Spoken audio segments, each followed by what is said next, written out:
So আজকে আমাদের Matigara junction পাতিগুলো নিয়ে এত বড় ইউটিউবারটা আমাকে এমনটা বলে দিবে আমি কোনো জীবনে ভাবতে পাইনি। যে কি বললো দিদিটা।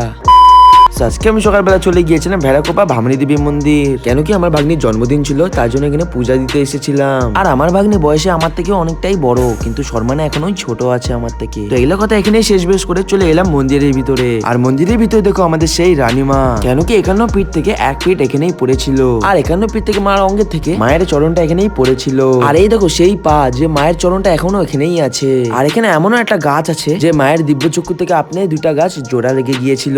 আর এটা কিন্তু বট পাকুড়ের গাছ, আর এটা এখনো জোড়া লাগানো আছে। সো এখানে আরো দেখার মতন অনেক কিছুই ছিল, কিন্তু মোবাইলের ব্যাটারি ডাউন হওয়ার কারণে আমি আর ক্লিপ অত নিতে পারিনি। তো এরপর এখানে পূজা উজা করে আমরা সবাই মিলে বাড়ি চলে গিয়েছিলাম। আর বাড়ি এসে রাজ আর আমি ঘুরতে বেরিয়েছিলাম গাড়ি নিয়ে, তখনই দেখো কার সঙ্গে মিট আপ হয়ে যায়। তো আমরা চলে গিয়েছিলাম কুস্মিতা দিদির বাড়িতে, যার ফেসবুকে 27,000 ফলোয়ার্সেরও উপরে আছে। আর হ্যাঁ, তোমাদেরকে যদি এই ভিডিওটা একদমই ভালো লাগে তাহলে লাইক ফলো অবশ্যই করে দিও, আর সাবস্ক্রাইবও করে দিও।